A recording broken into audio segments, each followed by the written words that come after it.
এই মুহূর্তে আমরা আছি কর্ণগড় মন্দিরে, পশ্চিম মেদিনীপুরের একটি সবথেকে সর্ববৃহৎ এবং বড় মন্দির, এবং সেই মন্দির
হ্যালো গাইস, কেমন আছো সবাই? আশা করি সকলে খুবই ভালো আছো। আজকে চলে আসছি নতুন ব্লগ নিয়ে একটা তোমাদের কাছে।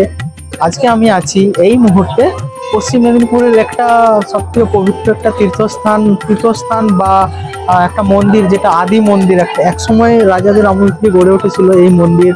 সেই মা কর্ণগড় মন্দির, সেই কর্ণগড়ের মন্দির, যেটা পশ্চিম মেদিনীপুরের একটা ঐতিহ্যবাহী মন্দির, যেখানে প্রতিদিন হাজার হাজার বিবাহ এখানে হয়ে থাকে। এছাড়াও এখানে এই সময় মানে এই যে শীতকালীন এই সময় একটা প্রোগ্রাম চলছে, মানে কি বলবো, বছরে একটা সময় একটা প্রোগ্রাম হয়ে থাকে, সেই অনুষ্ঠান এবং মেলা চলছে, একটা বিগ ফেয়ার, মানে বিশাল বড় মেলা, যেখানে অনেক হাজার হাজার লক্ষ দর্শনার্থী এবং সবকিছু এখানে মানে কি বলবো, অনেক অনেক মানুষ আসছে। যে মেলাটা তোমাদেরকে ঘুরে দেখাবো একটু পর, মানে তার আগে তোমাদেরকে দেখিয়ে দেই এই কর্ণগড় মন্দিরটা পুরোটাই আজকে তোমাদের সাথে শেয়ার করবো। কর্ণগড় মন্দিরটা পুরোটা ঘুরে দেখাবো। অবশ্যই ভিডিওটা দেখতে থাকো এবং চ্যানেলে নতুন থাকলে অবশ্যই চ্যানেলটিকে সাবস্ক্রাইব করবে। আজকে কর্ণগড় মন্দির আজকে আমি ফার্স্ট টাইম এখানে এসেছি, যেটা রাজার আমল থেকে, মানে যখন রাজ শাসন চলতো তখনের দিন থেকে এই মন্দির উদ্বোধন হয়েছিল। এখানে কিছুদিন আগে ভারত সরকার থেকে এই মন্দিরটাকে স্বীকৃতি দেওয়া হয়েছে। এখন এই মন্দিরটি এতটাই পপুলার হয়ে গেছে যে এই মন্দিরটাতে আজকে প্রতিদিন প্রায় লক্ষ লক্ষ হাজার হাজার মানুষ এই মন্দিরটাতে আসছে। তো সেই মন্দিরটা আজকে তোমাদের ঘুরে দেখাবো, অবশ্যই ভিডিওটা দেখতে থাকো।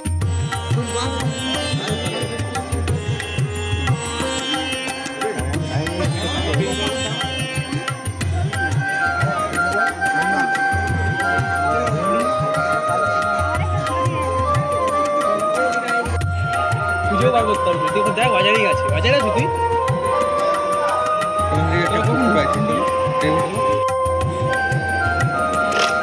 কে আছে? কে তো কে লিখে? আমার কাছে নেই, বাবার কাছে ছিল। বাবাকে বললো বাবা বাজারে আছে, দেখ বাবার কাছে।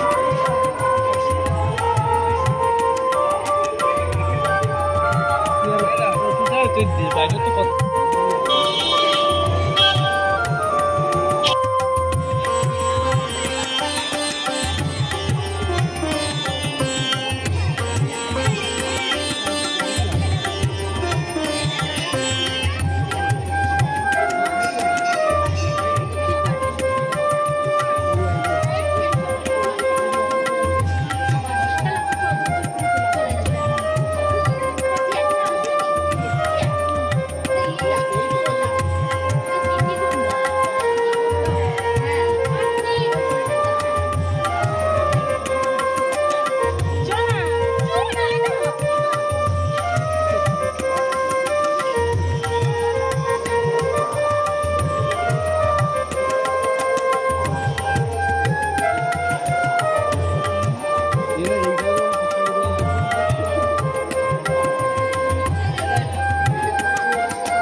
মন্দিরেশ্বর রয়েছে।